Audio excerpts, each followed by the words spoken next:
Olá, amigos, tudo bem? É um prazer e uma alegria imensa estar aqui com vocês nessa noite de quinta-feira, dia 11 de janeiro de 2018. O ano ainda está bem no comecinho. Quero aproveitar então o ensejo. Ainda estamos na segunda semana de janeiro para desejar a vocês todos um ano novo muito abençoado, um ano novo muito feliz, de muita saúde, muita força, muita garra, muita determinação e muitas realizações, ok? Tudo de bom para vocês e para a casa de cada um de vocês, para as suas famílias, para os seus entes queridos, que seja um ano realmente abençoado para todos nós brasileiros que tanto estamos precisando, não é assim?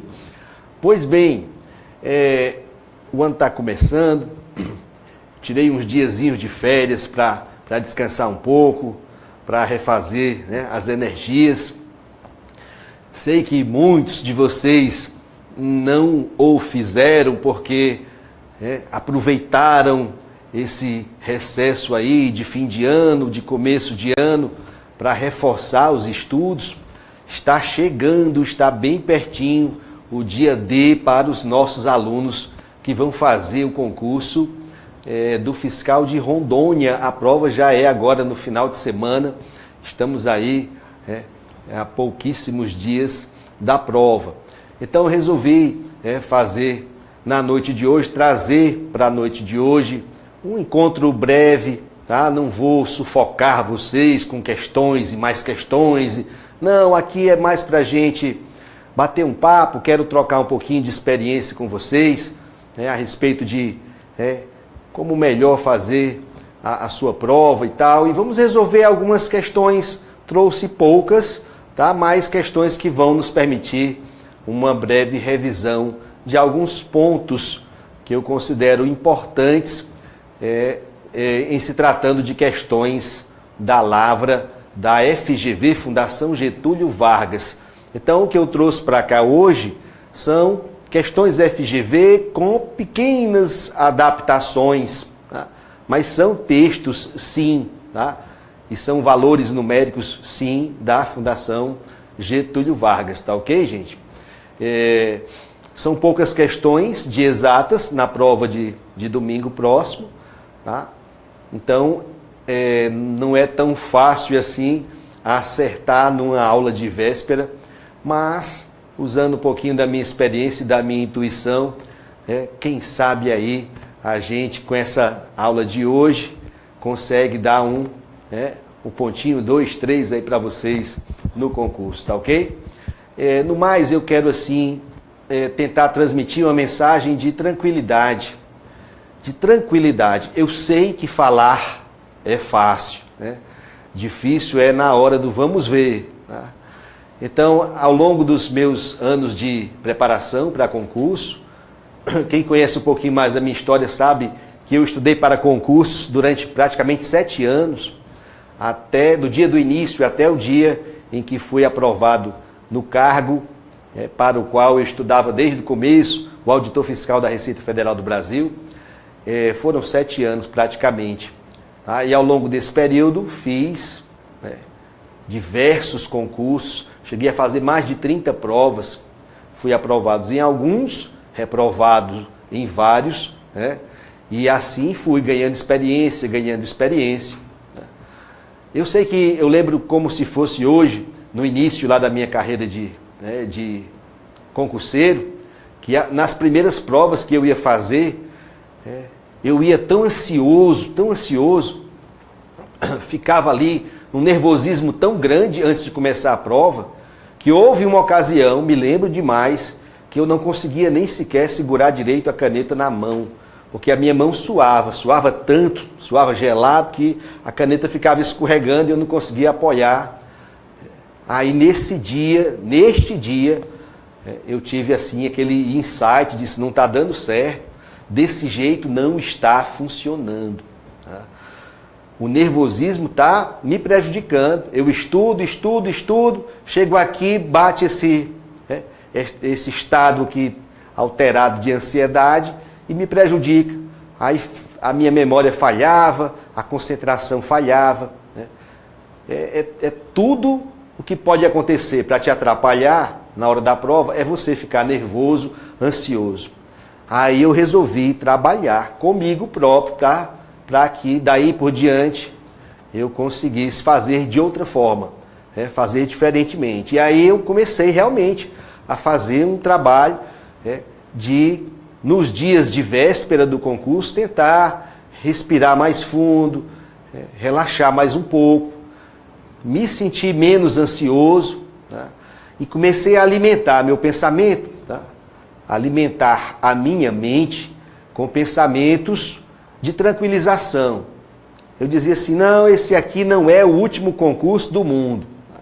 Quero passar, vou fazer o possível, tá? Mas se não der certo, não vai se acabar o mundo por isso, a vida vai continuar, haverá outras oportunidades, talvez até melhores do que essa, vou continuar firme estudando, né? E esse pensamento me tranquilizava, porque quando você enxerga aquele concurso, aquela prova que você vai fazer no final de semana que vem, como uma tábua de salvação, a última esperança da sua vida, aí pesa, né, nas suas costas, aquilo pesa e você, né, você vai se sentir, né, ansioso, inevitavelmente, e vai atrapalhar a sua prova. Então, o que eu passei a fazer? Alimentar esses pensamentos, e no dia do concurso tinha todo um ritual que eu fazia, chegava mais cedo, sentava, respirava, fechava os olhos, não tinha muita vergonha de quem estava ali do lado não, sabe?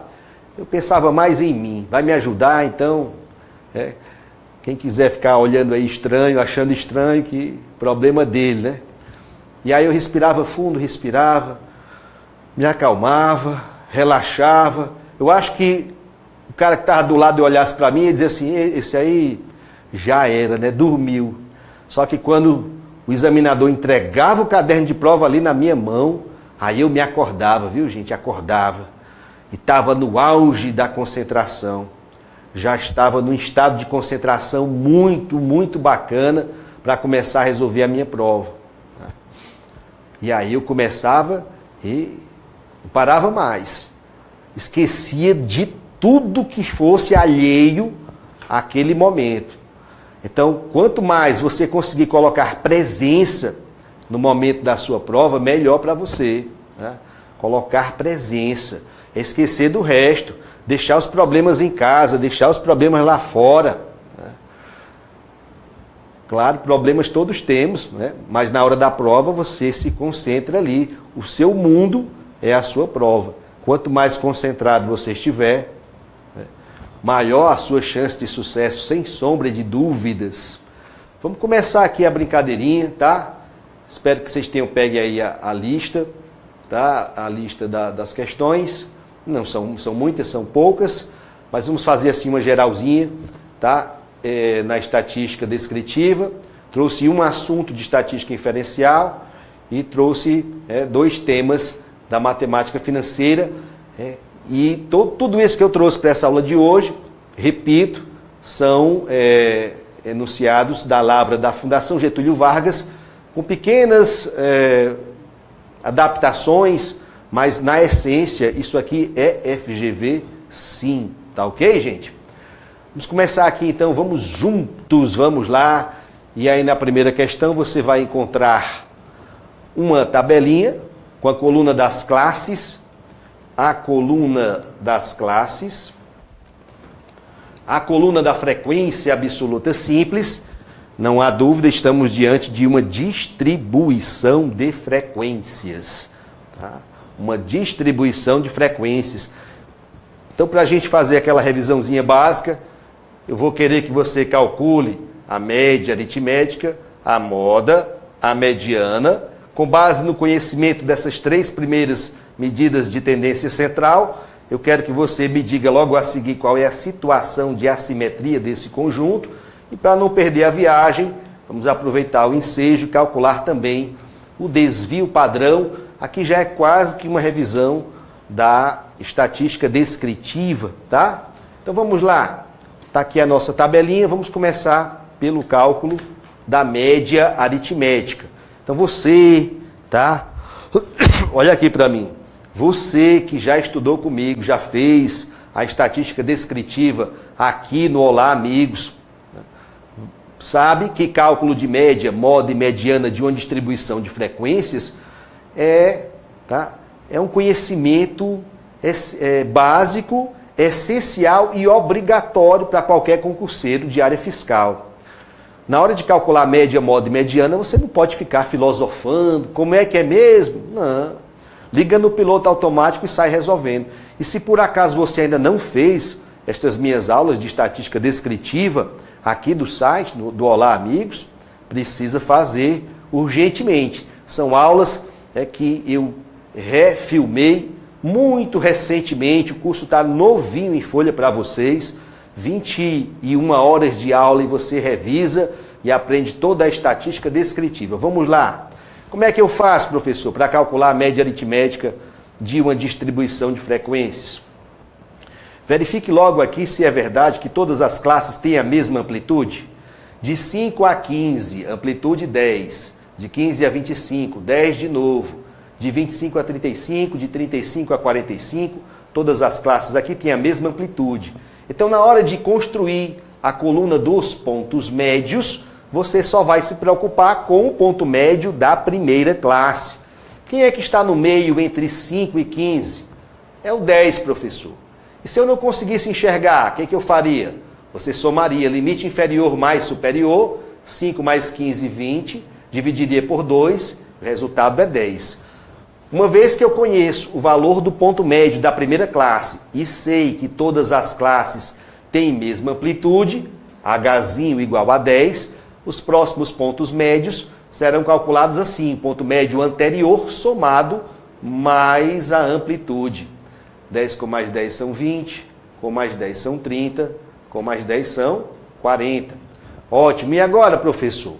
Agora, eu sempre recomendo que no cálculo da média aritmética da distribuição de frequências, você trabalhe com o método da variável transformada. Escolha um desses pontos médios. Vou escolher esse 20 aqui.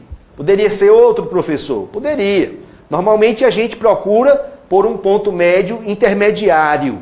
Como aqui nós temos 4 classes, então escolha o primeiro ponto médio intermediário, ok?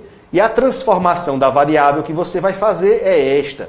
Ponto médio menos ponto médio intermediário, aquele que você escolheu, dividido pela amplitude das classes, que nesse caso é 10. Vamos chamar isso aqui de YI, ponto médio transformado. Ah, professor, eu posso usar sempre essa sugestão na hora de construir a transformação da variável? Ponto médio menos ponto médio intermediário dividido pela amplitude da classe? Pode sim, deve, desde que todas as classes tenham a mesma amplitude. Ótimo. E agora, para construir os valores dessa coluna, não há perda de tempo nenhuma. Do lado daquele ponto médio intermediário que você escolheu, coloque o 0, tá? Abaixo do 0 é 1, depois é 2, subindo, menos 1. Se houvesse outras classes para cima, seria menos 2, menos 3. Ótimo. E agora, professor? Agora, construímos a coluna do Fzinho I vezes YI. Fzinho I vezes YI. Olha como as contas ficam mais simples, ó. 5 vezes menos 1, menos 5. 0 vezes qualquer coisa é 0. 9 vezes 1 é 9. E 3 vezes 2 são 6. Precisamos do somatório dessa coluna. 6 menos 5, 1. 1 com mais 9, 10. Olha o somatório. E agora, professor? Agora você pega este somatório que acabou de calcular, ele será o nosso numerador. Pega este outro somatório, nzinho, número de elementos do conjunto, ele será o nosso denominador. E o resultado desta conta é y barra, média da variável transformada y. Ah, então neste caso, y barra vai ser, que você simplifica, divide por 5, aqui fica 2, aqui fica 5, 2 quintos, que é o mesmo que 0,4. calculamos a média da variável transformada y. Mas eu não quero a média da variável transformada y, eu quero a média do conjunto original. Então, qual foi a transformação da variável que nós realizamos aqui nesta resolução? Qual foi a transformação da variável que nós realizamos aqui? Pegamos os elementos do conjunto original, representados aqui pelos pontos médios originais, e, primeiro, subtraímos todo mundo de 20, primeira operação, e segunda, dividimos todo mundo por 10, dividir por 10. E com isso nasceu um novo conjunto, uma nova variável, a variável transformada y. Se eu quiser agora criar o caminho de volta, o retorno para a variável original, eu terei simplesmente que inverter as operações lá de cima. E vamos inverter tudo, inclusive a sequência. Onde terminou lá em cima, começa aqui embaixo. Lá em cima era divisão. O inverso da divisão é a multiplicação vezes 10. Começou lá em cima, termina aqui embaixo. Lá em cima era subtração. O inverso da subtração é a soma mais 20. Aqui está o desenho de transformação da variável. Este desenho de transformação da variável nada mais é do que um retrato do que nós fizemos bem aqui, da transformação da variável que nós fizemos nesta coluna. Primeiro subtraímos de 20 e depois dividimos por 10. Ótimo. E agora, professor? Agora veja qual foi a média que nós já calculamos nessa resolução. Foi y barra, média da variável transformada, 0,4. Se eu sair do lado de cá com o valor da média, eu chego ao lado de lá também com o valor da média. Para isso, eu preciso percorrer as operações do caminho de volta, lembrando-me das propriedades da média, já que é com ela que nós estamos trabalhando. E aí, como é que fica, professor? Cabe numa pequena frase que diz assim: a média é influenciada pelas 4 operações, ou seja, todas as contas que aparecerem nesse caminho de volta, você vai fazer. 0,4 vezes 10, 4 com mais 20, 24, está calculada a média aritmética do conjunto original x. X barra é igual a 24. Aqui está a resposta da letra A. A primeira resposta que ele procurou foi essa. Acabamos de calcular o valor da média aritmética. Vamos deixar guardado aqui em cima. X barra igual a 24. A segunda pergunta da questão, em relação à mesma tabela, à mesma distribuição de frequências, era o cálculo da moda. Cálculo da moda. Cálculo da moda da distribuição de frequências é uma das questões mais fáceis que se pode encontrar em um concurso. Como é, professor? Primeiro, você tem que saber a fórmula, não é assim? A fórmula diz: limite inferior mais ΔA sobre ΔA mais ΔP, tudo isso vezes amplitude da classe. Ora, quando se fala em limite inferior, é o limite inferior de uma classe. Quando se fala em amplitude, é a amplitude de uma classe. Que classe é esta, professor? Se eu estou calculando a moda do conjunto, esta classe que nos interessa, para efeito de aplicação da fórmula, é a classe modal. E a classe modal é sempre aquela que tem maior frequência absoluta simples. Neste caso, a maior frequência absoluta simples é 9. Daí nós diremos, a terceira classe, neste exemplo, é a classe modal. Então, quando ele falar limite inferior da classe modal, é esse 25 bem aqui. Quando ele falar amplitude da classe modal, é a amplitude da terceira classe, que é 10 Agora, quando ele falar em ΔA e ΔP, este delta se refere à diferença anterior, ΔA, diferença anterior, e ΔP, diferença posterior. E estas duas diferenças são calculadas com base na frequência simples da classe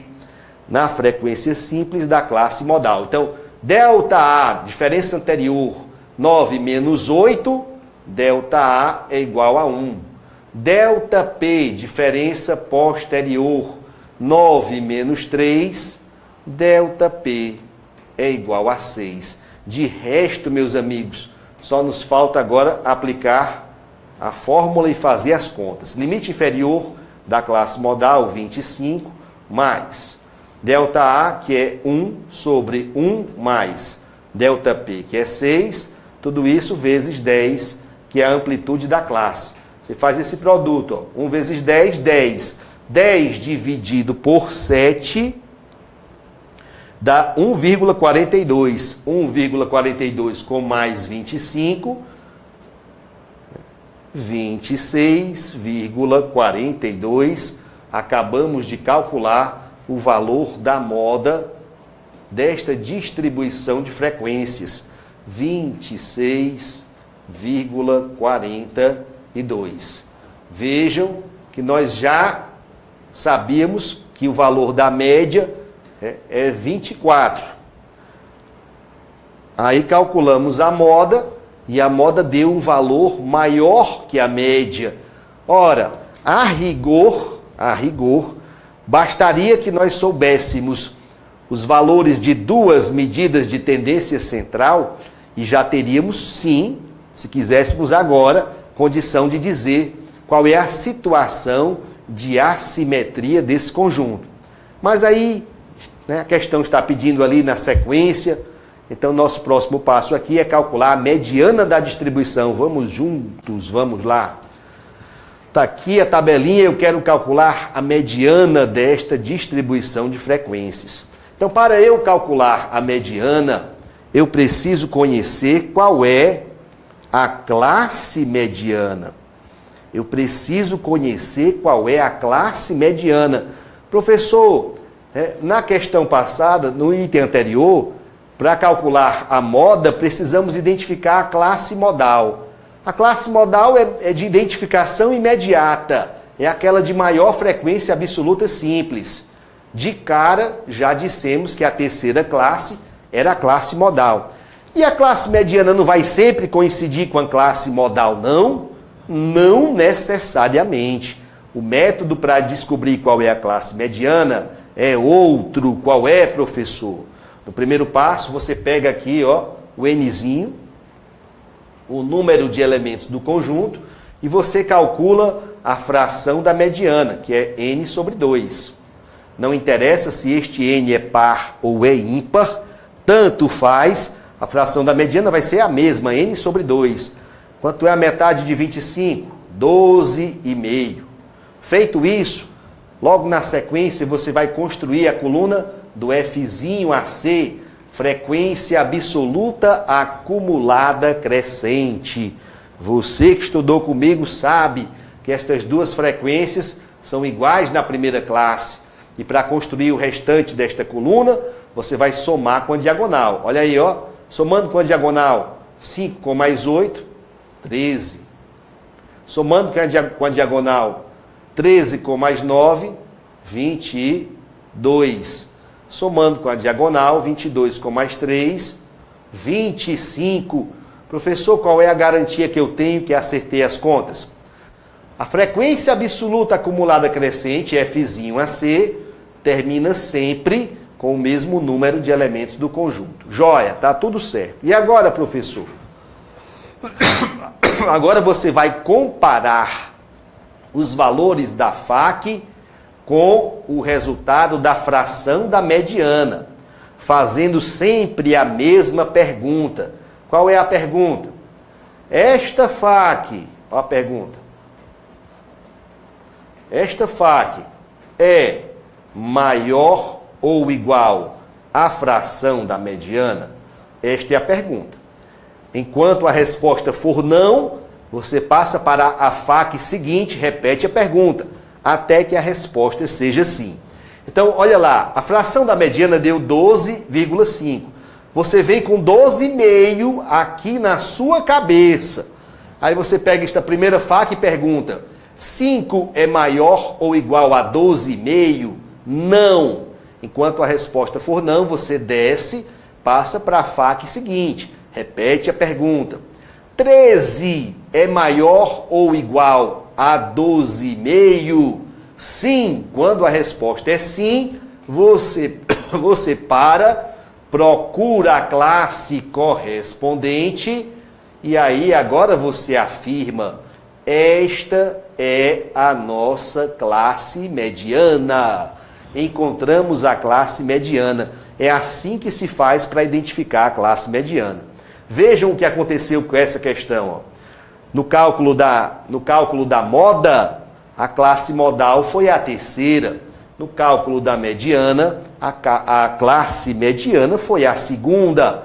Então não existe esta regra que diga que a classe modal e a classe mediana são sempre as mesmas.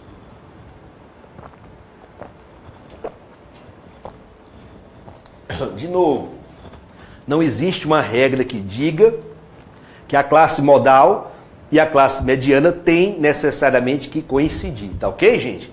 E agora, professor, uma vez que eu identifiquei a classe mediana, o que eu preciso fazer? Aplique a fórmula da mediana, tá ok? Vamos lá. A fórmula da mediana diz assim. Mediana é igual a limite inferior de quem? Da classe mediana. Mais nzinho sobre 2, fração da mediana, menos fzinho a ser, FAQ, vou dar um destaque, da classe anterior à classe mediana, tudo isso sobre fzinho e frequência absoluta simples da classe mediana, vezes amplitude da classe. De todos os elementos que estão aqui nessa fórmula, apenas um não diz respeito à classe mediana, e sim à classe anterior à classe mediana. E é esse elemento que eu marquei aqui de amarelo. Frequência absoluta acumulada crescente da classe anterior à classe mediana. Vamos fazer o copiar, colar e jogar os dados da fórmula, os dados da tabela aqui na fórmula. Limite inferior da classe mediana, quanto? 15. 15 mais. Agora, vamos lá. Quanto foi que deu a fração da mediana? 12,5. Menos. Agora, presta atenção aqui, ó. A FAQ da própria classe mediana é 13. Mas a que me interessa é da classe anterior, que é 5. Então, traga o 5 para cá. Sobre fzinho i da própria classe mediana, 8. Tudo isso vezes a amplitude da classe, que é 10. E agora você precisa fazer as suas contas, tá? Precisa fazer as suas contas. Fazendo essas continhas, você vai encontrar, tá? Eu já vou ganhar o tempo aqui, tá? De fazer essas contas. As contas já estão feitas, tá? Todo esse pedacinho aqui, ó, 12,5 menos 5, deu 7,5. 7,5 vezes 10, 75. 75 dividido por 8, deu 9,37, que somado mais 5, nos faz chegar a 24,37. 24,37, eis aqui o valor da mediana, eis o valor da mediana. Então vamos comparar aqui os três resultados aos quais chegamos. Os três resultados foram esses, ó. A média 24, cravado 24.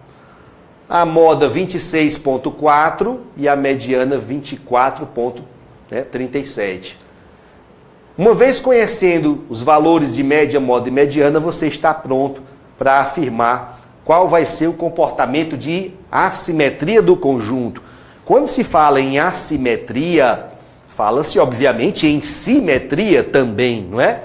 Porque existe uma situação de simetria, quando a distribuição é perfeitamente simétrica, os elementos do conjunto estão simetricamente divididos entre o lado esquerdo e o lado direito da curva. Tá? E neste caso de curva simétrica, nós teremos que a média aritmética terá que ser igual à moda, e esta, por sua vez, terá que ser igual à mediana. Esta é a única situação em que você encontra uma distribuição perfeitamente simétrica. As três medidas de tendência central, média, moda e mediana, são coincidentes. Elas têm o mesmo valor, tá ok? Aqui no nosso exemplo, nós vimos que as três medidas têm valores diferentes. Se elas têm valores diferentes, significa dizer que a curva de frequência desta nossa distribuição que trabalhamos, ela vai assumir uma dessas duas configurações aqui de cima. Ou esse desenho aqui da esquerda, ou esse da direita. Qual dos dois, professor? Ora, vamos lá. Você que estudou comigo, você sabe que existem três pequenas frases, que eu chamo de frases de localização, tá? Para você saber, nos dois desenhos aqui de cima, nas duas situações de assimetria, tá?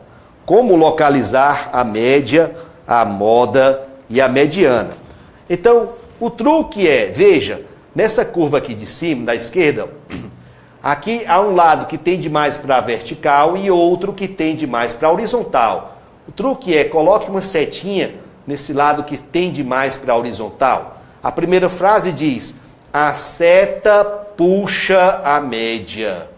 A seta está puxando a média para pertinho dela. A segunda frase diz, a moda está no topo. O topo é o ponto mais alto da curva. A moda está no topo. E a terceira frase diz, a mediana está no meio. Entre as outras duas, você coloca a mediana. Vamos repetir aqui as frases de localização. Vejam.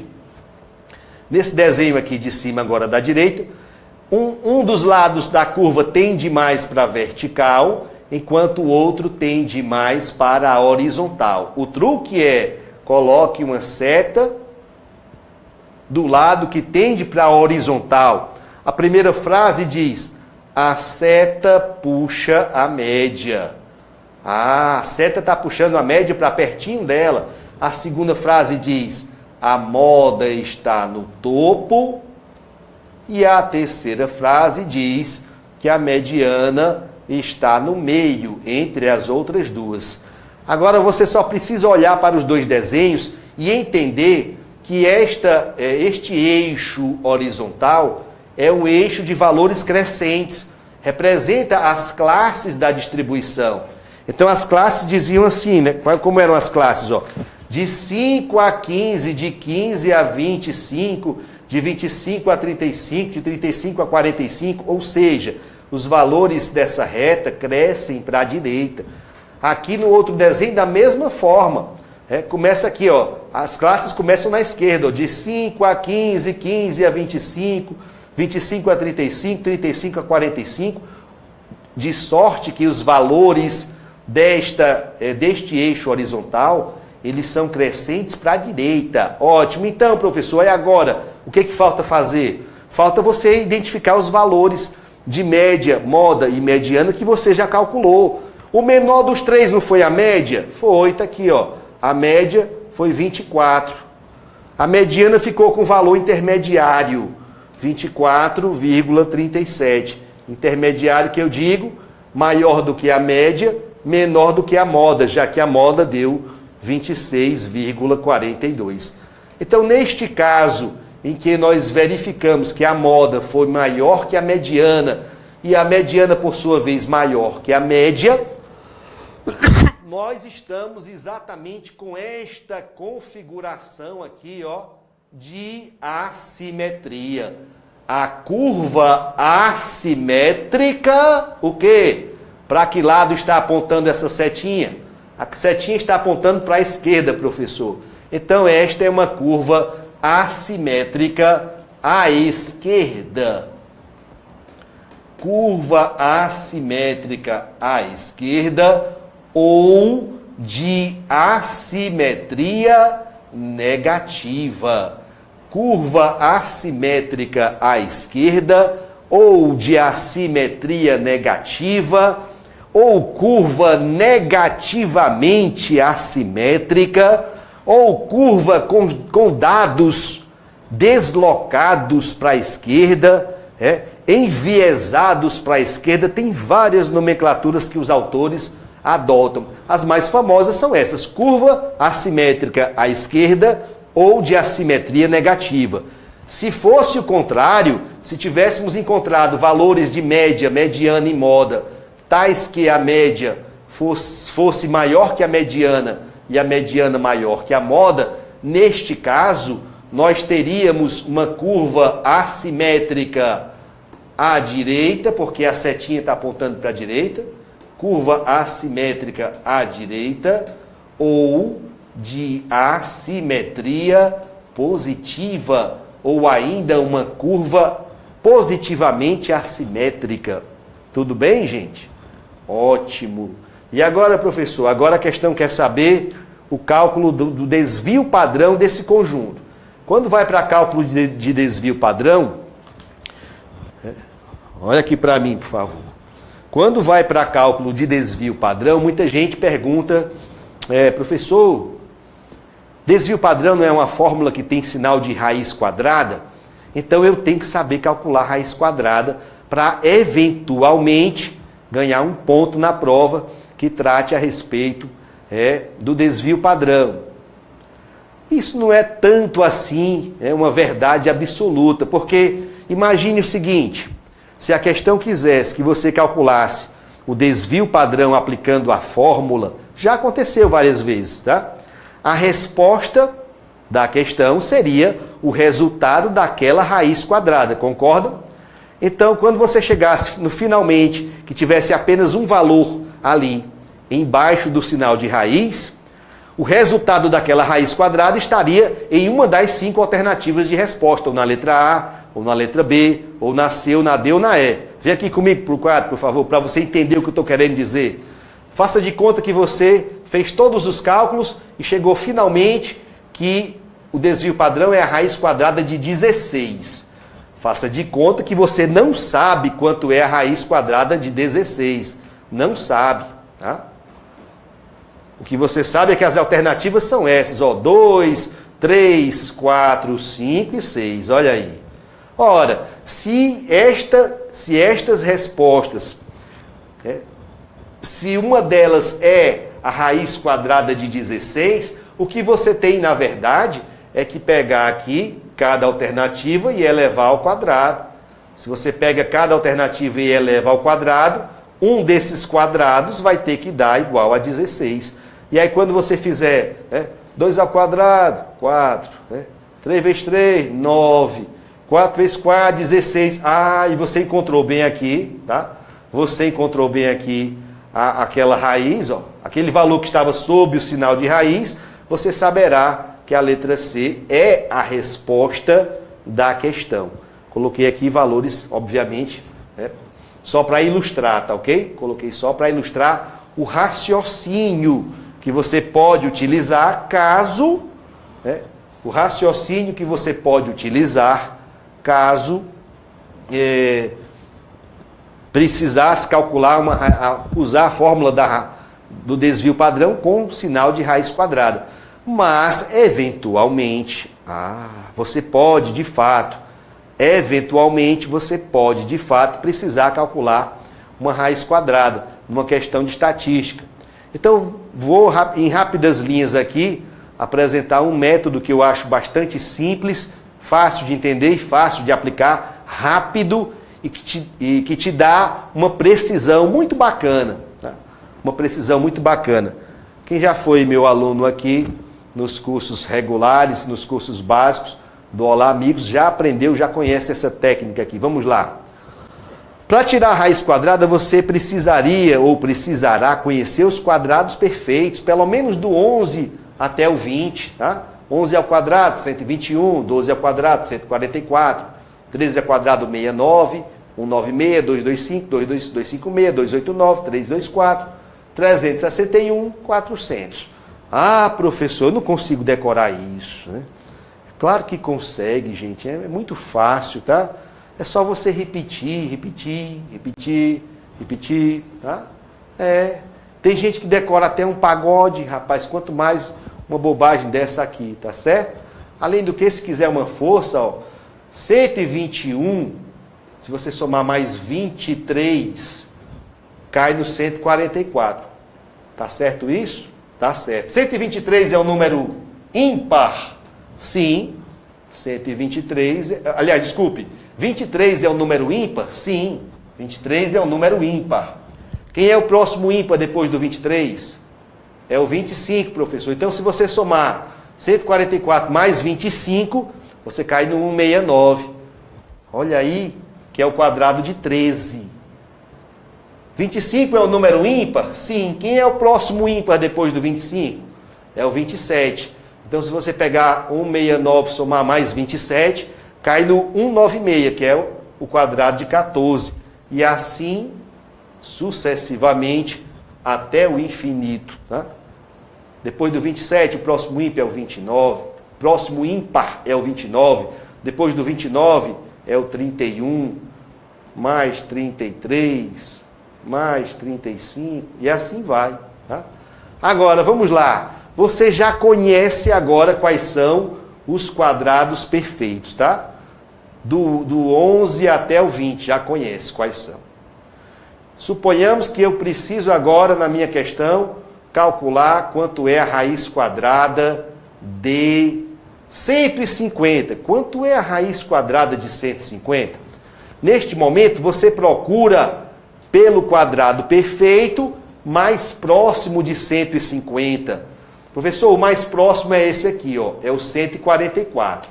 Então, nós vamos trabalhar com três valores, com o 150, cuja raiz estamos procurando, com o 144, que é o quadrado perfeito mais próximo dele, e com o 12, que é a raiz do 144. Então, para fazer essas continhas, olha como é fácil, ó. Passa um traço divisor. Lá em cima será uma soma. Você vai somar o 150, valor cuja raiz estamos procurando, mais o 144, que é o quadrado perfeito mais próximo dele. O denominador começa sempre da mesma maneira. Que maneira, professor? 2 vezes, só isso. O denominador começa sempre assim. 2 vezes quem? O 12, que ainda não havia aparecido nessa história. Ótimo! Eu quero dizer a vocês que o resultado desta conta vai ser a raiz quadrada de 150. Não é possível, professor? Só isso, só isso. Quanto é 150 mais 144? 294, dividido 2 vezes 12 por 24. 294 dividido por 24, o resultado desta conta dá 12,25. Aqui está, calculada pelo método, quanto vale a raiz quadrada de 150. E se você tirar na máquina calculadora, né, usando 2 casas decimais, a raiz de 150 dá exatamente isso. Para apenas 2 casas decimais, 12,25. Ótimo, olha aí a precisão como é muito bacana. Vamos fazer de novo o próximo exemplo aqui para ver se você entendeu direitinho. Preciso calcular quanto é a raiz quadrada de 250. Quanto é a raiz quadrada de 250? Daí você procura qual é o quadrado perfeito mais próximo de 250. Qual foi ele? 256 é o mais próximo. Então, para calcular a raiz de 250, vamos trabalhar com 3 valores. O 250, cuja raiz estamos procurando. O 256, quadrado perfeito mais próximo. E o 16, que é a raiz de 256. Vamos trabalhar com esses 3 valores. O que eu faço agora? Passo um traço divisor. E lá em cima teremos uma soma. 250, valor cuja raiz estamos procurando, mais 256, quadrado perfeito mais próximo de 250, o denominador começa sempre do mesmo jeito. Que jeito é esse?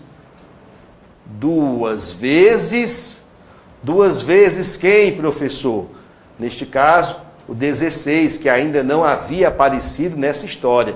E eu quero dizer a vocês que o resultado desta conta será a raiz quadrada de 250, tá? Então vamos lá, 250 mais 256, 506, dividido por 2 vezes 16, dividido por 32. Quando você fizer essa continha, 506 dividido por 32, você vai encontrar 15,81. Raiz quadrada de 250 calculado pelo método. Tá? Se você pegar a calculadora direto e calcular a raiz quadrada de 250, você vai encontrar 15, para duas casas decimais, 15,81. A precisão é muito bacana mesmo, tá? Precisão muito, muito bacana. Vamos fazer mais um exemplo. Se você tivesse numa questão e precisasse calcular a raiz quadrada de 0,88, o que você ia fazer? Raiz quadrada de 0,88. Vamos lá, vou abrir uma tela aqui para mostrar como é que a gente faria. Pronto, aqui está. Como é, professor, que eu calculo a raiz quadrada de 0,88? Você vai concordar comigo que 0,88 é a mesma coisa que 88 dividido por 100. Confere? Ótimo. Então, raiz quadrada de 0,88 é a raiz quadrada de 88 sobre 100. E pela propriedade aí da radiciação, é a mesma coisa que raiz quadrada de 88 dividido pela raiz quadrada de 100. Sendo que qualquer criança sabe que a raiz quadrada de 100 é igual a 10. Então, chegamos à raiz quadrada de 88 dividido por 10. Daí, na hora de calcular a raiz quadrada de 0,88, a nossa preocupação se resume agora a esta. Calcular a raiz quadrada de 88. Vamos fazer isso. Quanto seria, então, a raiz quadrada de 88, professor? Vamos lá. Qual é o quadrado perfeito mais próximo de 88? Vamos ver aqui. 9 vezes 9, 81. É 81? Será que sim? 10 vezes 10, 100. 81 é o quadrado perfeito mais próximo. Então, para cálculo da raiz quadrada de 88, vamos trabalhar com 88. Vamos trabalhar com 81, que é o quadrado perfeito mais próximo, e com 9, tá? E aí você passa aqui o traço divisor. Lá em cima teremos uma soma. 88, valor cuja raiz quadrada estamos procurando, mais 81, quadrado perfeito mais próximo dele. O denominador começa sempre da mesma maneira, duas vezes. Duas vezes quem? Neste caso, o 9, que ainda não havia aparecido na história. O resultado desta conta será a raiz quadrada de 88. Então ficamos assim, ó. 88 mais 81, 169, dividido por 2 vezes 9, que é 18, dividido por 18, tá? Quando você fizer aqui, ó, 169 dividido por 18, né? Aqui é quase 170, então aqui será que cabe o 9? 9 vezes 8, 9 vezes 8, 72, vão 7. 9 vezes 1, 9. Com mais 7, 16. Olha aí, rapaz, ó. Escorregou quem para cá? Né? Escorregou um 7 para cá. Vírgula. Vem um 0 para cá. E agora? É quase um 4. Olha como é quase um 4, ó. 4 vezes 8, 32. Vão 3. 4 vezes 1, 4. Com mais 3, 7. De 70 para 72. Dá para a gente aproximar aqui, ó. né, e colocar aqui o 9,4. Se fosse fazer no rigor, seria 9,38, alguma coisa assim. Tá? Então, arredondei aqui para 9,4 a raiz quadrada de 88. Voltando agora aqui lá para cima, nós teremos, né, 9,4 dividido por 10, e 9,4 dividido por 10 é 0,94. E aí, usando o método, calculamos quanto é a raiz quadrada de 0,88. Tá? Deu 0,94, usando o método. Se você fosse pegar a máquina calculadora, para duas casas decimais, você encontraria exatamente isso, 0,94. Então, aqui é só para descontrair um pouquinho, tá? Pode ser que você nunca precise usar um cálculo de raiz quadrada na prova de estatística, ou, eventualmente, sim, como já aconteceu aqui ou ali em alguma prova, tá ok? Então, precisamos agora o cálculo do desvio padrão deste conjunto. Como é que eu faço mesmo desvio padrão, professor? Ora, eu já, no caso, eu aproveitaria uma tabela que já apareceu antes, mas como está em outra tela, vamos fazer aqui tudo de novo, tá? Cálculo da construção da coluna dos pontos médios. Primeiro aqui, entre 5 e 15 é o 10. Todas as classes têm mesma amplitude, Hzinho igual a 10. 10 com mais 10 são 20. Com mais 10 são 30. Com mais 10 são 40. E aí a gente faz também, para cálculo de desvio padrão, para cálculo de variância da distribuição de frequências, a gente faz também o método da variável transformada. Escolha um ponto médio intermediário bem aqui. Escolhi esse segundo aqui. Vamos lá. Vai ficar assim. Ponto médio menos ponto médio intermediário, dividido pela amplitude das classes, que é 10. Vou chamar isso de YI, ponto médio transformado. Do lado do ponto médio intermediário, coloque um zero. Abaixo do zero é 1 e 2. Subindo, menos 1. Se houvesse mais classes para cima, seria menos 2, menos 3. Sempre subindo. E agora a coluna do Fzinho I, YI. Tudo isto aqui nós já havíamos feito para cálculo da média aritmética. 5 vezes menos 1, menos 5.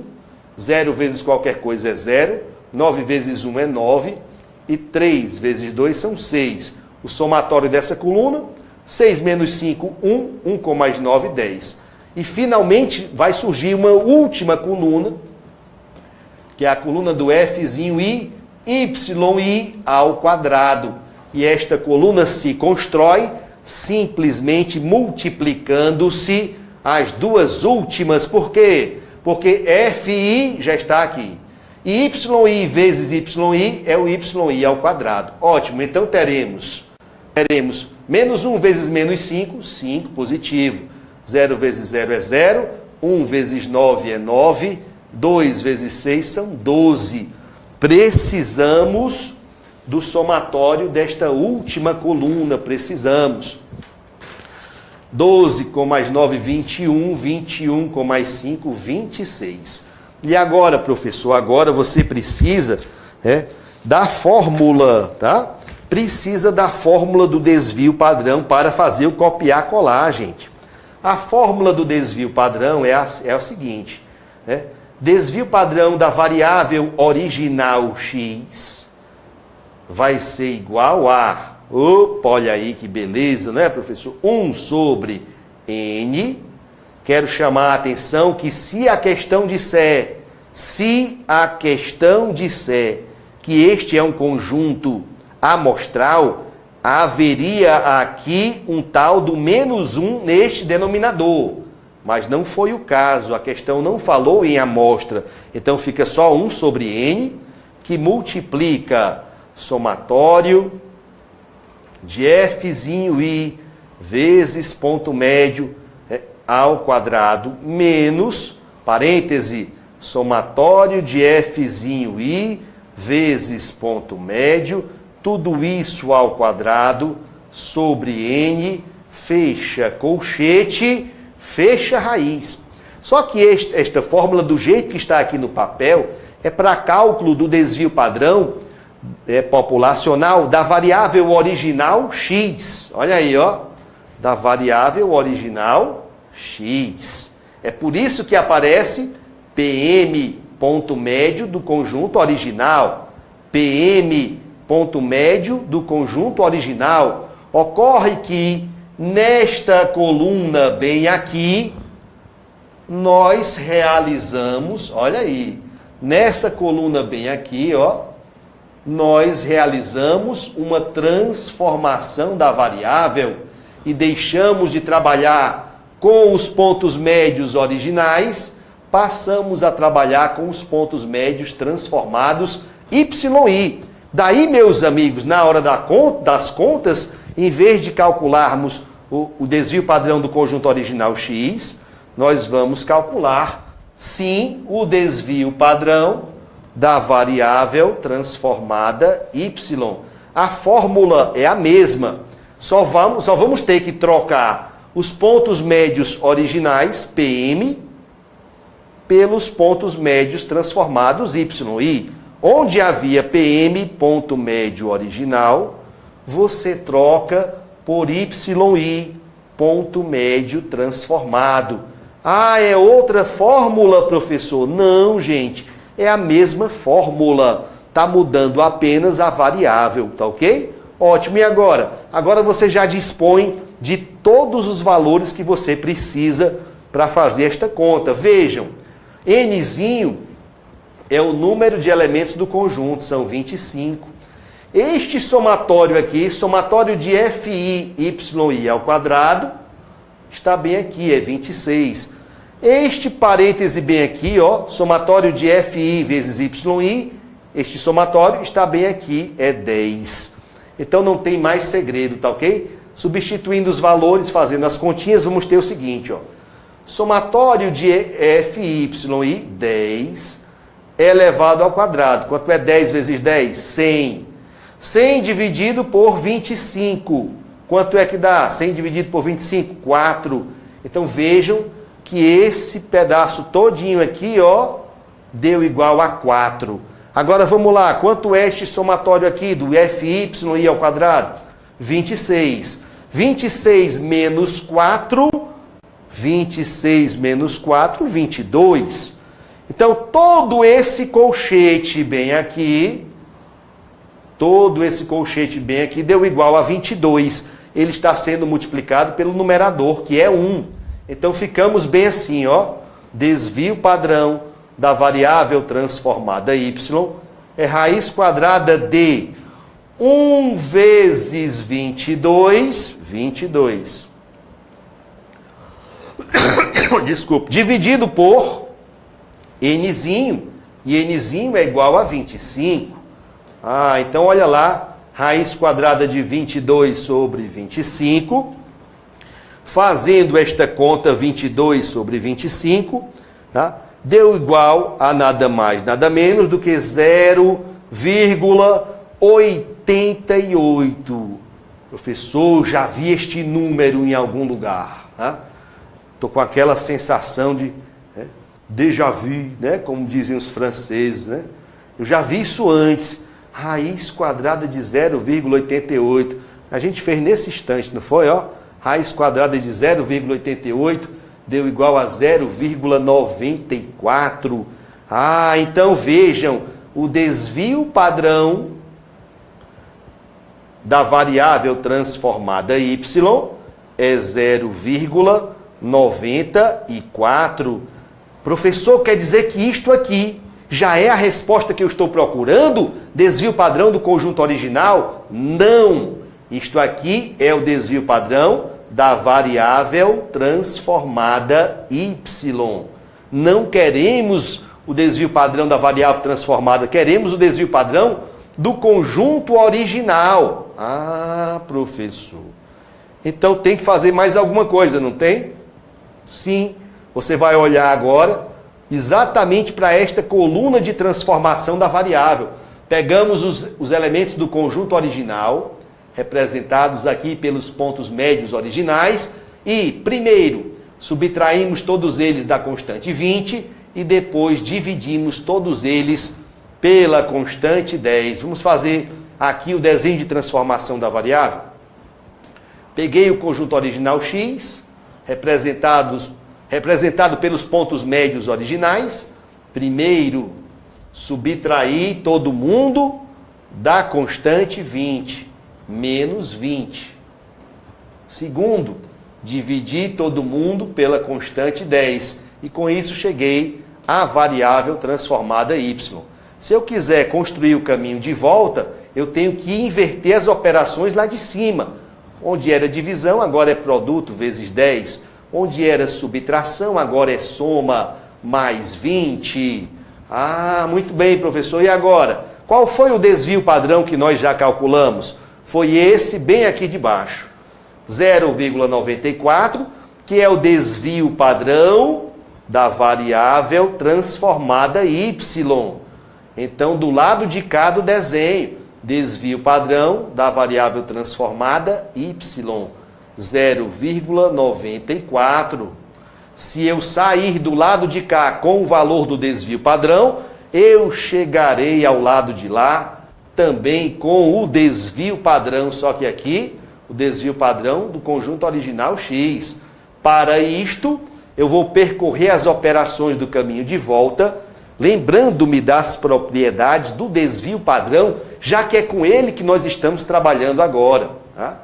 E a propriedade do desvio padrão diz assim, ó, desvio padrão é influenciado, sim, por operações de produto e divisão, porém não é influenciado por operações de soma ou subtração. Significa dizer, em outras palavras, que neste caminho de volta, a única conta que você vai fazer é o produto, é a multiplicação. 0,94 vezes 10, 9,4. Aqui está a resposta que estávamos procurando, desvio padrão do conjunto original X. Tá?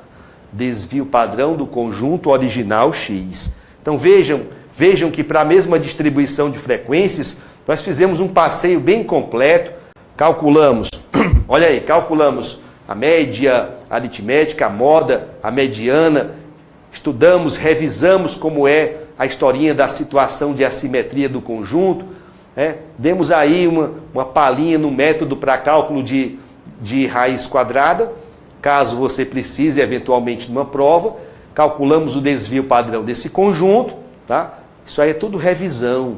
Tenho certeza que isso aí tudo já está bem guardadinho aí na sua cabeça, porque são conhecimentos básicos, elementares, obrigatórios na vida de qualquer concurseiro de área fiscal. Se eventualmente essa questão estivesse pedindo o valor da variância do conjunto, aí bastava você se lembrar, variância é o quadrado do desvio padrão. Se eu já calculei o desvio padrão, calculo o quadrado de 9,4 e cheguei no valor da variância. Tá ok, gente? Vem aqui comigo, por favor. E só para não perder a viagem, se por acaso a questão perguntasse o valor do CV, coeficiente de variação, só para dar aquela lembradazinha básica, o CV é desvio padrão dividido por média aritmética. Tá?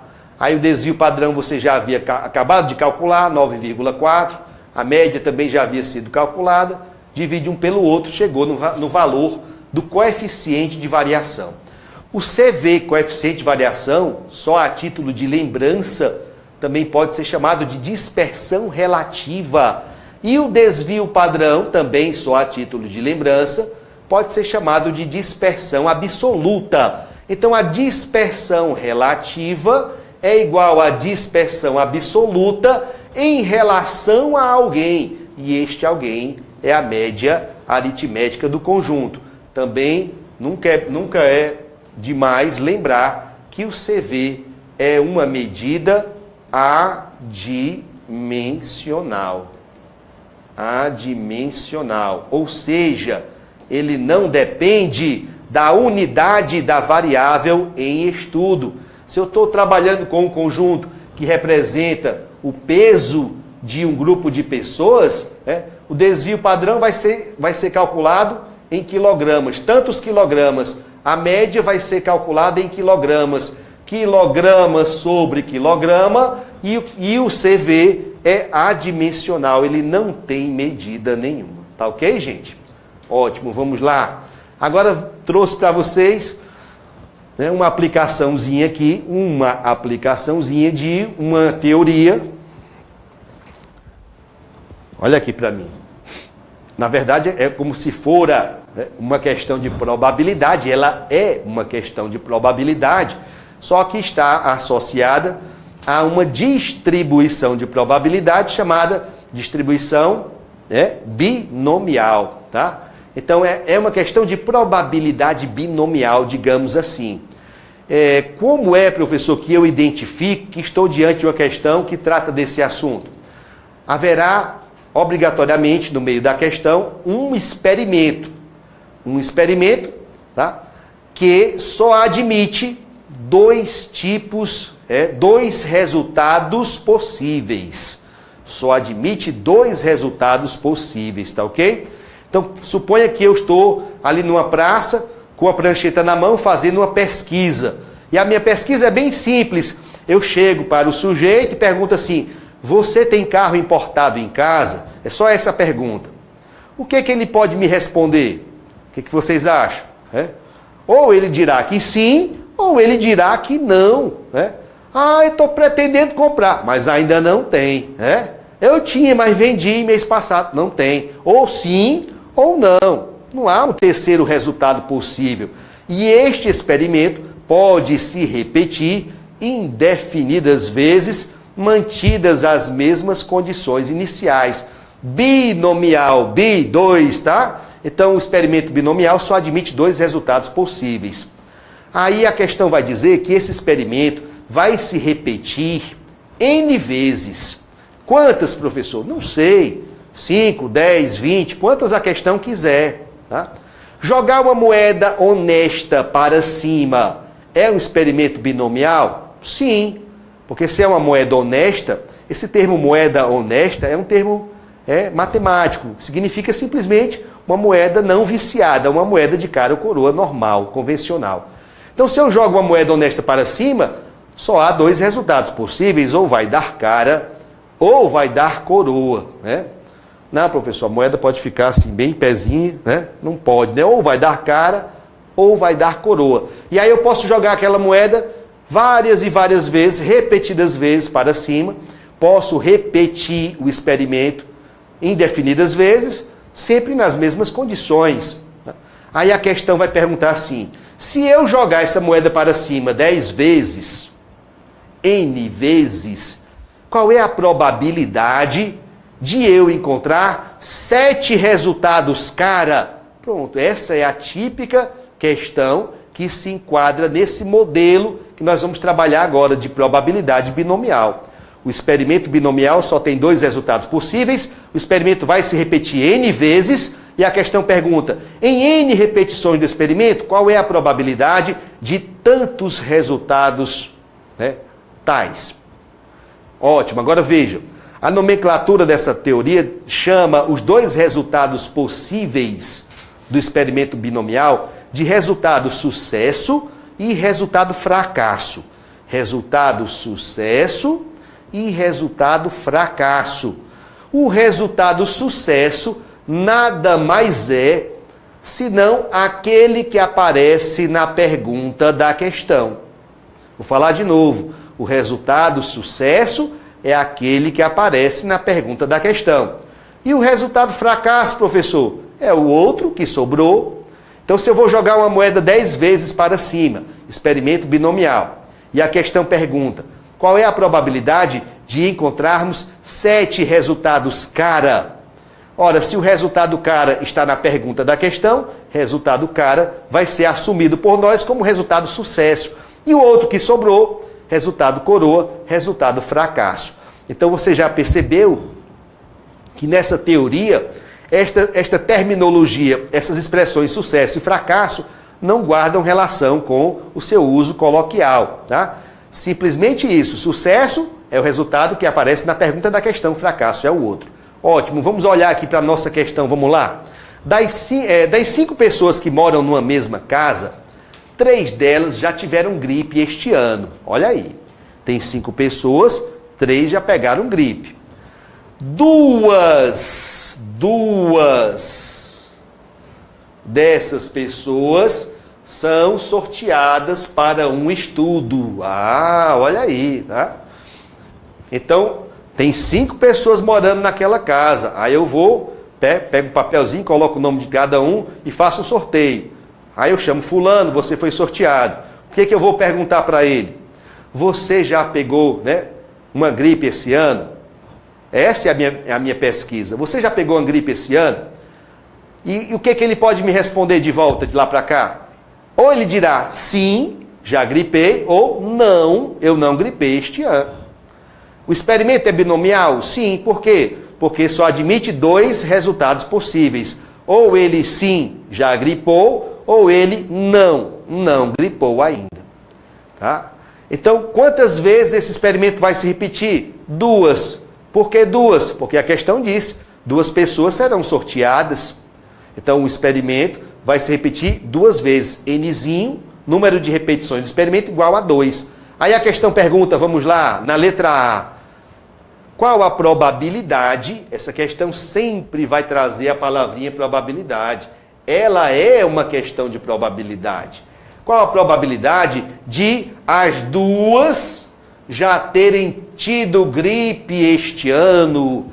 Ah, então o resultado que apareceu na pergunta foi ter tido gripe. Então o resultado sucesso vai ser ter tido gripe, tá? Ah, professor, então vamos pensar juntos aqui, ó. Vou colocar aqui, ó, gripe. Só tem 2 resultados possíveis.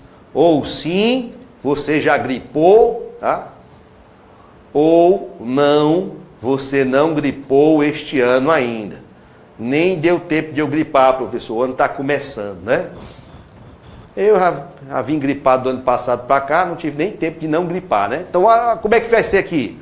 Você tem que calcular a probabilidade, desses 2 resultados possíveis.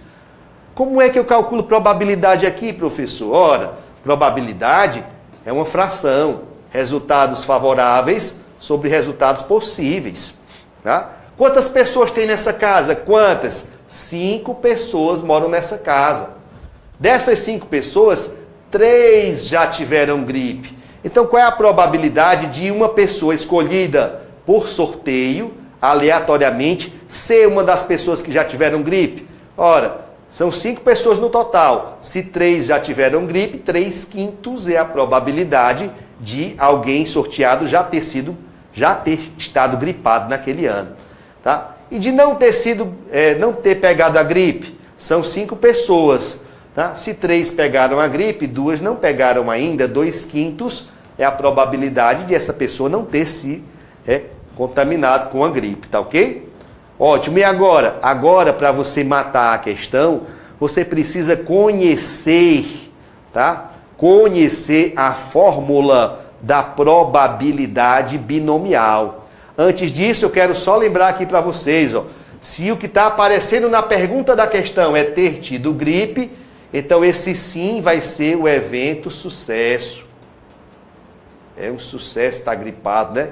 E o não vai ser o evento fracasso. A fórmula diz assim: probabilidade da ocorrência de S sucessos é igual à combinação de N em subgrupos de S. Valha-me Deus, quem é o N, professor? O N é o número de repetições do experimento. O S é o número de resultados sucesso que a questão está pedindo. Vezes probabilidade de ocorrência do evento sucesso elevado ao número de sucessos, vezes probabilidade de ocorrência do evento fracasso elevado ao número de fracassos.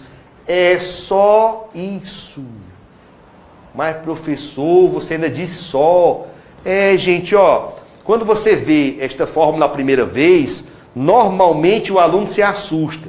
Mas quando você vai aplica uma vez, 2, 3, você vê que é muito simples, é muito fácil de ser aplicada. Então, entenda aqui comigo, por favor.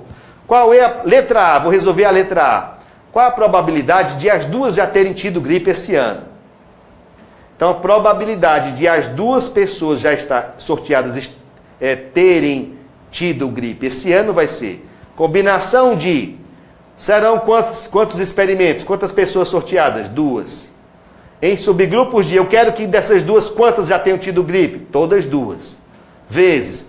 Qual é a probabilidade de ocorrência do evento sucesso? Uma pessoa está gripada naquela casa? 3/5. Elevado a quantos sucessos você quer que aconteçam? Quantos? 2. Vezes. Qual é a probabilidade de ocorrência do evento fracasso? Já estava dito aqui, ó, 2/5. Quantos eventos fracassos haverá? Aqui não tem segredo. Se o experimento vai se repetir 2 vezes e eu quero 2 ocorrências do evento sucesso, então não haverá nenhuma ocorrência do evento fracasso. 2 menos 2, 0.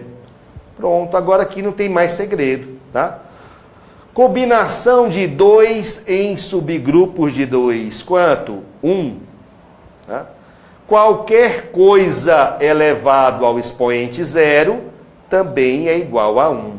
Então aqui não tem mais segredo, tá? O que restou aqui, a única parcela que restou, foi 3/5 elevado ao quadrado. 3 vezes 3, 9. Tá? 5 vezes 5, 25.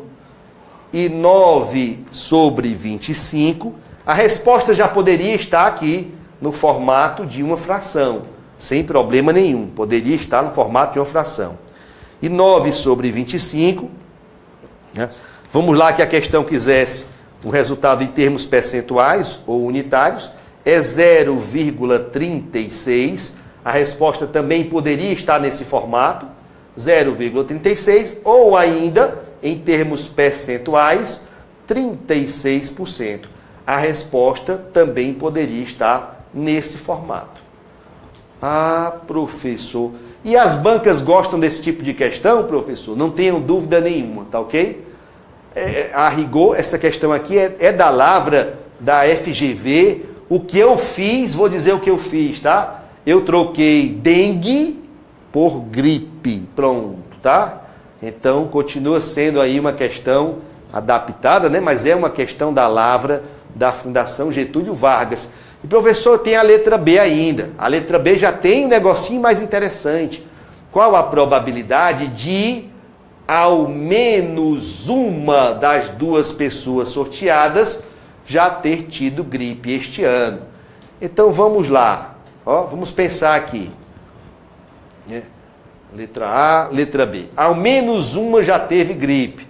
Então, para que ao menos uma já tenha tido gripe, é a probabilidade de que uma delas tenha tido gripe ou a probabilidade de que as duas tenham tido gripe. E este ou, meus amigos, na probabilidade é sinônimo de adição, é sinônimo de soma. Sendo que esta parcela bem aqui, probabilidade de que as duas pessoas tenham pegado a gripe, já foi objeto da letra A. Então a nossa preocupação vai ser calcular qual é a probabilidade de, entre as duas pessoas sorteadas aleatoriamente, apenas uma ter sido acometida de gripe este ano. Então vamos lá, continua valendo tudo que nós fizemos no item anterior, tá? Tá aqui, ó. Vou colocar novamente para todo mundo enxergar. Gripe. Ou o sujeito sim, já esteve gripado este ano, ou ele não esteve gripado ainda este ano. As probabilidades dos dois resultados nós já havíamos calculado, né? São 3 pessoas gripadas em 5 naquela casa, 2 pessoas não gripadas em 5 naquela casa. O evento sucesso é estar gripado. Por quê? Porque o evento é o resultado que aparece na pergunta da questão. O evento fracasso é não estar gripado, tá? Porque não apareceu na pergunta da questão. E agora eu quero calcular qual é a probabilidade de um resultado sucesso, uma pessoa entre as duas sorteadas, sim, já ter tido gripe esse ano. É igual. Combinação de... O experimento vai se repetir quantas vezes? 2. Eu quero quantos resultados sucesso? Um resultado sucesso. Vezes.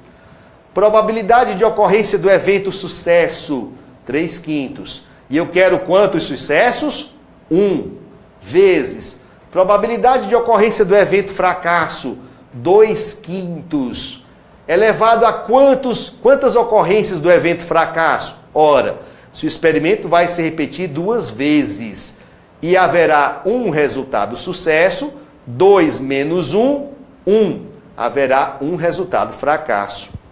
Tudo bem? E agora? Agora é fazer conta, tá? Combinação de 2, 1 a 1 é igual a 2. E aí ficamos assim, ó. Esta probabilidade de ocorrência de uma pessoa com gripe vai ser 2 vezes 3/5 elevado a 1, 3/5. Vezes 2/5 elevado a 1, 2/5. Fazendo a continha, 2 vezes 3, 6. 6 vezes 2, 12. 12 dividido por 5 vezes 5, 25. 12 25 avos, que é igual a 0,48. 48% é a probabilidade de, entre as duas pessoas sorteadas aleatoriamente, apenas uma delas já ter tido gripe esse ano, tá? E as duas pessoas terem tido gripe esse ano, já havíamos calculado, tinha sido de 0,36. Então, olha lá, vamos compor o nosso resultado.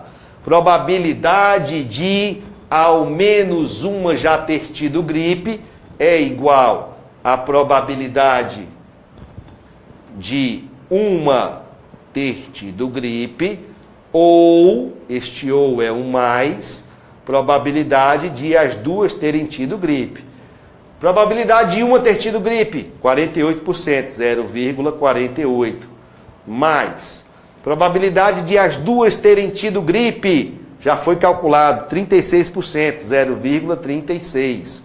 Somando os dois percentuais, chegamos a 0,84 e aqui está a probabilidade de ao menos uma dessas duas pessoas sorteadas naquela casa já terem estado gripada este ano. Então, quero dizer a vocês que a tal da probabilidade binomial é um dos assuntos prediletos, né, das bancas que cobram estatística nos seus concursos, principalmente concursos de área fiscal. Todas as bancas que vocês imaginarem, que já fizeram concurso de área fiscal, já elaboraram, tá? Seja ESAF, seja CESP, Fundação Carlos Chagas, FGV, VUNESP, todas já cobraram questões desse assunto. Então, por ser um assunto muito recorrente, eu quis trazer essa lembrança aqui para vocês, tá ok? Questãozinha de matemática financeira. Olha aqui para mim, por favor. Se você estudou aqui conosco, preparou-se para a sua prova aí de Rondônia, fiscal de Rondônia, que é da Lavra, da FGV aqui no Olá Amigos, você fez comigo 2 baterias de questões, dezenas de questões, mesclando a estatística descritiva, a estatística inferencial e a matemática financeira, tá? Então, para hoje eu estou trazendo questões assim, não queria trazer um negócio assim massacrante para vocês não ficarem estressados, pelo contrário, eu estou aqui de branco, né? A cor da paz, eu quero ver se eu consigo trazer um pouquinho de tranquilidade para vocês, tá? Tranquilidade. Se você começar a resolver aqui a sua prova, tá? Deve começar pelas questões mais difíceis, pela matéria que você sente maior impacto, maior dificuldade. Obviamente que não, começa pelas matérias que você tem uma afinidade maior. Suponhamos que você ama, sei lá, a língua portuguesa, você adora, você se sente bem, você tem facilidade, você com muita rapidez sai acertando ali as questões da prova de português, começa por ela. Porque você começa pelas questões que você tem mais segurança, você sabe, saiu do zero, acertei já a primeira, tenho certeza que acertei, fez a segunda, puxa, tenho certeza que acertei, você já vai ganhando confiança, né?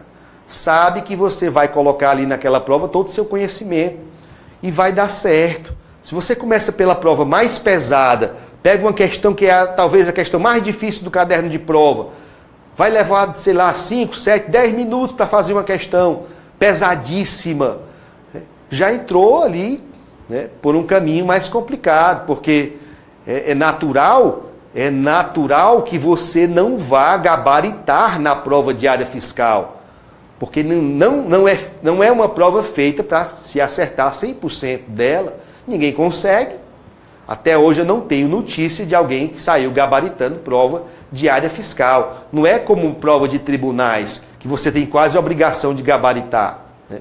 Não, a área fiscal é diferente. Então, principalmente para essas bancas mais tradicionais, ESAF, CESP, Carlos Chagas, FGV, o negócio é um pouquinho mais complicado. Então, a gente procura as questões e as matérias que você tem uma afinidade maior para começar. E aí você vai ganhando confiança, vai ganhando tranquilidade. Começou, pegou uma questão que você achava que ia saber, se enrolou com ela, passa para outra, põe um asterisco. Eu chamo de questão asterisco. Põe um asterisco em cima e passa para frente. Tá? E assim vai. Né? Se enganchou com a segunda, passa para a terceira. Daqui a pouquinho vai surgir a primeira questão que você vai ter segurança e vai saber que está acertando. E aí você respira fundo, né? E vai encontrar várias e várias outras questões na prova que você tem condição de acertar e vai acertar caso você consiga ficar mais tranquilo. Quanto mais relaxado e tranquilo você estiver, mais concentrado você consegue ficar. Parece um paradoxo. Muita gente pensa que para se concentrar, tem que ficar uma pilha ali de nervo. Não, pelo contrário, é o inverso.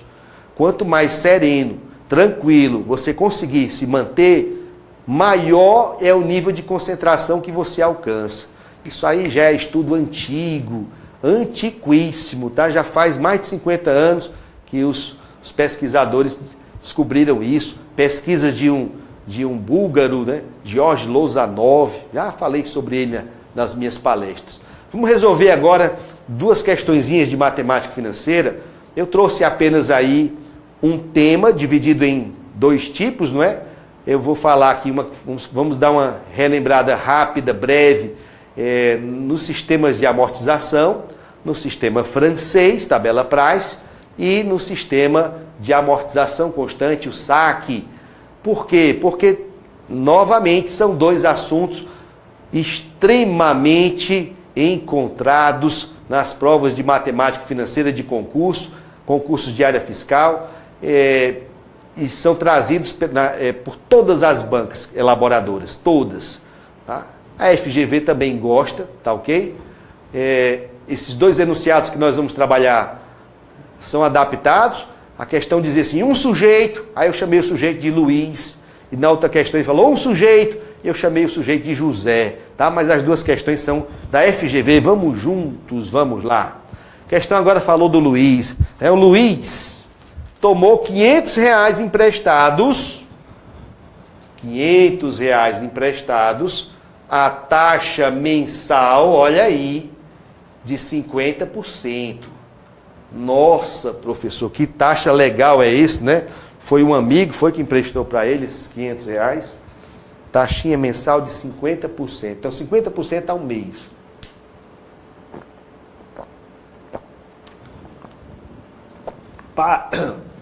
Para devolver em duas prestações pelo sistema francês, tabela Price, de quanto será o valor das prestações?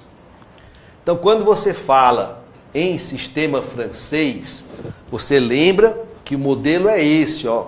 O sujeito pega aqui um total emprestado, vai devolver por meio de parcelas de mesmo valor, tá? O sistema francês tem essa característica. Parcelas iguais, com o mesmo intervalo de tempo entre si, taxa de juros compostos, claro, tá? Primeira parcela ao final do primeiro período. Pronto, aqui está o desenho da questão. E a fórmula do sistema francês? Total é igual a parcela vezes A de amortização, a N cantoneira I. Daí, se a questão pede que nós calculemos o valor da prestação, isolando o valor da prestação, nós teremos o total que será amortizado, dividido pelo fator de amortização, a N cantoneira I. Lembre-se que o Nzinho representa o número de parcelas, o I representa a taxa de juros compostos, e esse fator aqui, eu costumo chamar resumidamente de fator de amortização. Como é que eu calculo, professor, o fator de amortização, para matar essa questão aqui ligeiramente? Ora, vamos lá. Tem banca que dá de bandeja para você como um dado adicional quanto é o AN cantoneira I. Este é um caso mais raro, tá? Que a banca te dá de bandeja, é um caso mais raro. Tem banca que traz o valor do AN cantoneira I como uma tabela, tá? Uma tabela financeira. Você faz o cruzamento de uma linha com a coluna e descobre o valor deste fator. Não é o caso da FGV, não costuma fazer isso, tá? Então, numa questão como essa, que o Nzinho é baixo, o valor baixo, não tenha dúvida, ele não vai te dar nada, ele vai querer que você aplique a fórmula, do AN cantoneira I. Eu tenho que saber essa fórmula decorada, professor? Não, só se quiser ganhar o ponto, tá certo, gente? Então, começa com o parêntese famoso, ó. 1 mais I elevado a N, tá? Menos 1 sobre 1 mais I elevado a N vezes I. Pronto, olha como é fácil, tá? E agora? Agora você substitui os valores. Nós queremos calcular, vamos lá, nós queremos calcular o A2, porque são duas parcelas. Cantoneira, quanto é a taxa? 50%. A2 cantoneira, 50%. E essa cantoneira serve para quê, professor? Para nada, tá? Então vai ficar assim, gente, ó. Vamos lá. 1 mais, quanto é a taxa aí? 50%. 50%, 0,5. Elevado a 2, menos 1, sobre 1 mais a taxa, 50%, 0,5, elevado a 2, vezes a taxa I, 50%, 0,5. Pronto, aqui está. O nosso cálculo é esse. Ora, 1,5 elevado ao quadrado. Se você sabe que 15 ao quadrado é 225, então você também sabe que 1,5 ao quadrado é 2,25. Então vai ficar assim, ó. O A2 cantoneira 50% é igual a 1,5 ao quadrado, 2,25 menos 1, ou seja, 1,25, dividido por, vamos lá, 2, vou colocar aqui a conta todinha, né? 2,25 menos 1 sobre 2,25 vezes 0,5. Então ficamos assim, 2,25 menos 1, 1,25. Agora, qualquer coisa multiplicada por meio. Multiplicar por meio é encontrar a metade. Quanto é a metade de 2,25? 1,125. Ah, professor, muito bem. Tá? Se eu quiser, professor, aqui em cima eu posso acrescentar esse zero aqui? Pode, não vai influenciar em nada, tá? Por que eu coloquei esse zero bem aqui? Para igualar o número de casas decimais. No denominador, nós tínhamos 3 casas decimais e no numerador nós tínhamos apenas 2. Então, para eu fazer essa divisão, que é uma divisão que envolve vírgula, o primeiro passo é esse: igualar o número de casas decimais em cima e embaixo. Acrescentei este 0. Daí eu já posso, se eu quiser, agora eu já posso eliminar as 2 vírgulas. Tiro a vírgula lá de cima, tiro a vírgula lá de baixo, ficamos 1.250 aqui em cima, sobre 1.125 aqui embaixo. E se você quiser melhor ainda, não precisa nem fazer essa conta, deixa em termos de fração. Calculamos aqui quanto vale o A2 cantoneiras 50%. É esta fração, 1.250 dividido por 1.125. E agora ficamos assim, ó. Vamos lá. Parcela vai ser igual ao total. Quanto é o total? Quem é o total? O total é aquele valor que será amortizado, será diluído nas parcelas. No caso aqui, o total é o valor que o Luiz tomou emprestado, R$500. 500 dividido por, aí toque a fração aqui, 1.250 sobre 1.125. Vamos para a próxima tela fazer essa conta, tá ok? Vamos para a próxima tela fazer essa conta. A parcela vai ser igual a 500, vou repetir, dividido pelo fator de amortização que ficou em termos de fração. 1.250 sobre 1.125. Tá? Uma divisão de frações, você repete a primeira e multiplica pelo inverso da segunda. 1.125 dividido por 1.250. Se você quiser, você já pode mandar este 0 aqui de cima embora com este 0 aqui de baixo. Dá para simplificar aqui, ó, 50 com 125. Dá para dividir tudo por 25. Se você dividir tudo por 25, tá? Se você dividir por 25, vai ficar aqui, ó, 2 vezes 1.125 dividido por... O 125 dividido por 25 dá 5, né? 5. Aí, pronto. E agora? Quanto é o dobro de 1.125? 2.250 dividido por 5. E aí, finalmente, caímos numa conta que não foi assim tão complicada, tá?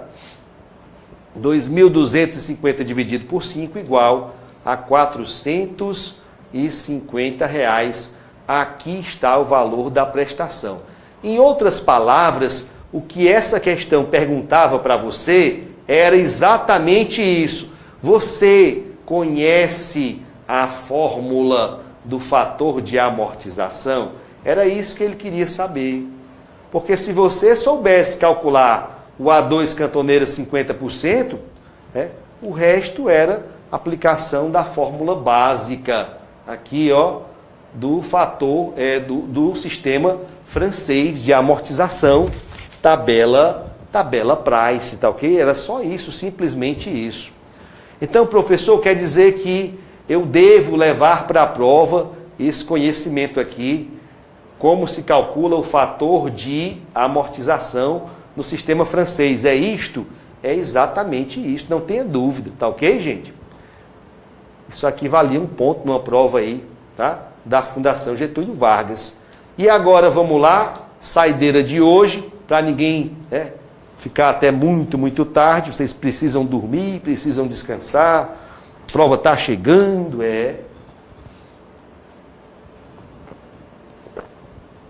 Então vamos fazer a questãozinha de saque, tá ok?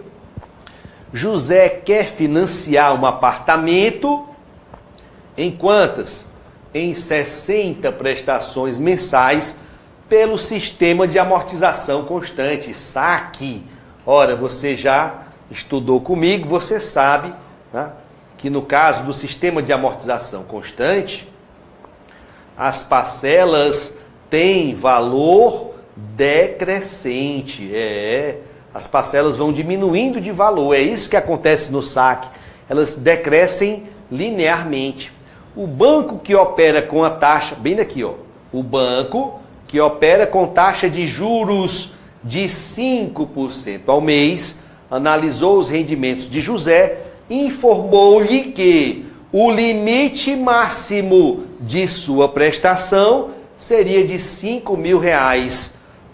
Então você que conhece o sistema de amortização constante, sabe que as parcelas têm valor decrescente, já sacou que se o limite máximo da prestação do José é R$5.000, o banco está se referindo a quem? A primeira parcela, que é a maior de todas.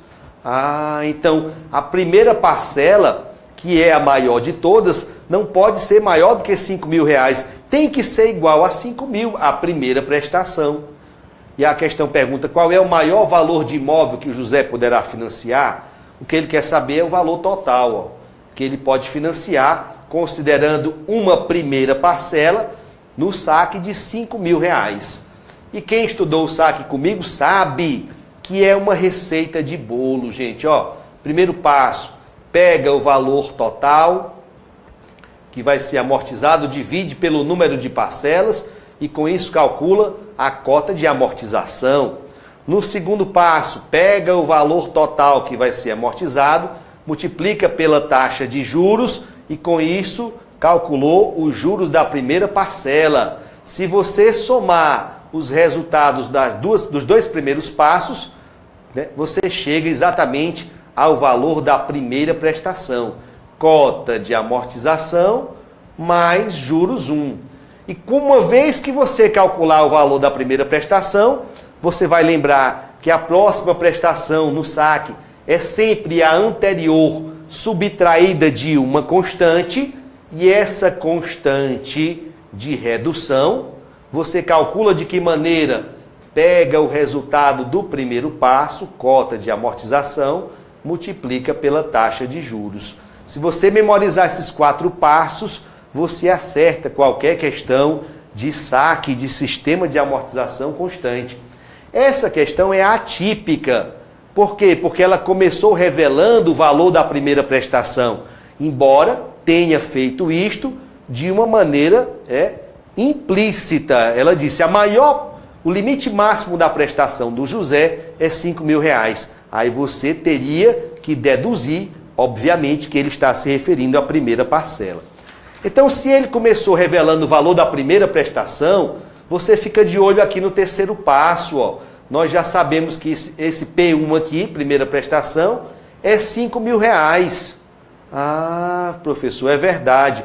E quem é a cota? Então vamos lá. R$5.000 é igual a... Quem é a cota de amortização? Está aqui ela, cota de amortização. É o total dividido pelo número de parcelas. O total amortizado eu não sei quanto é, mas o número de parcelas são 60. Então olha aí, total dividido por 60. Mais, quem é esse J aqui? Juros da primeira prestação. Ele está bem aqui, juros da primeira prestação. Como é que eu calculo juros 1? É o total, eu não sei quanto vale ainda, vezes a taxa de juros. A taxa eu conheço, a taxa é 5%. Então vamos lá, como é que ficou aqui o cálculo dos juros 1? 5%, 0,05, vezes o total.